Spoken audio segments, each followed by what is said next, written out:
Her lips which whisper, like reeds on the wind, wet with moisture, sprung from a well deep within. Whispers, like the petals of an iris, the reedy blossom which weathers and is not trodden down for long.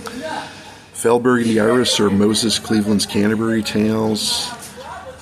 Line 1865, Book 7. 5 by 5 and 1 by 1, for twice begat the choice was one, for dead or drunk passed only through the door.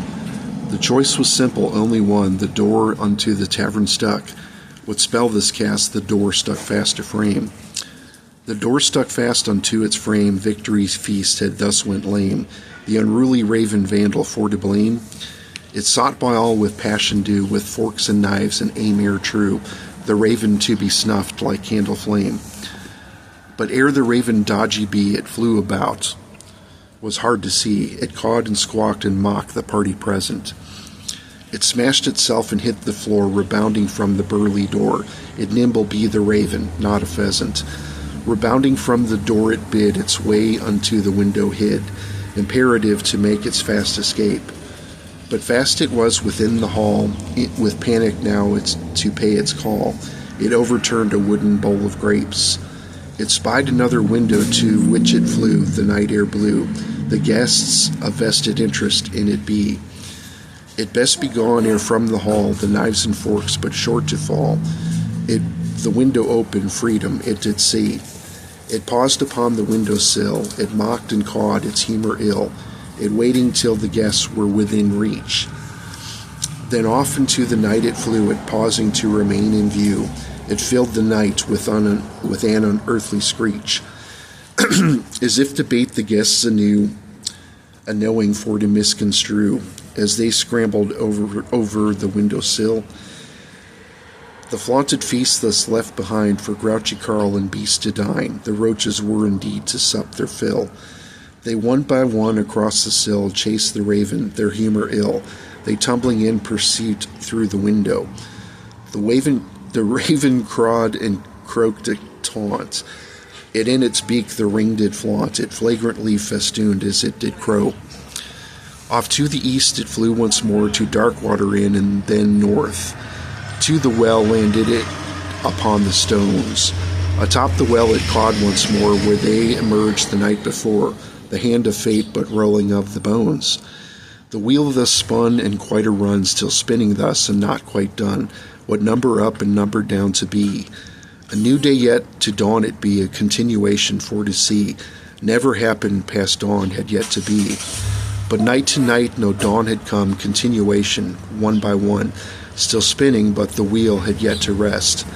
The celebration premature, what fate withheld for to endure, still spinning thus they'd yet to pass their test. Divest the raven be of its charm, as yet for it to come to harm. Divest of feather vest be the intent. Alouette, the pluck du jour, a bouche de ferme, for to be sure. No more to quoth this raven, a sure bet.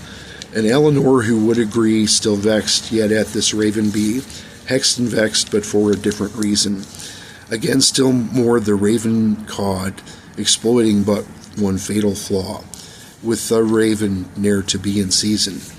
Nigh mockingbird and nor a jay engendered it but for a day, illuminated, indeed hated, top of the list, indeed rated. Beyond all other considerations, pressing pending at this date, to iron for this wrinkle, to go this wrinkle spate. Indeed ere late for wisdom's sake, to pounce upon this feathered rake, like tipsy wayward polecats delving to a cobra's den. And grouchy Carl, who sipped his ale, remarking how his plan was hale, a fitting way for they to find their end. His work thus done, he sipped his beer. Their angst is yet to yield to fear. The raven called and dropped into the well, and one by one they followed suit over the edge in hot pursuit. To spite the raven's taunts, indeed they fell. No ears to hear the warning call of friends behind the darkened hall.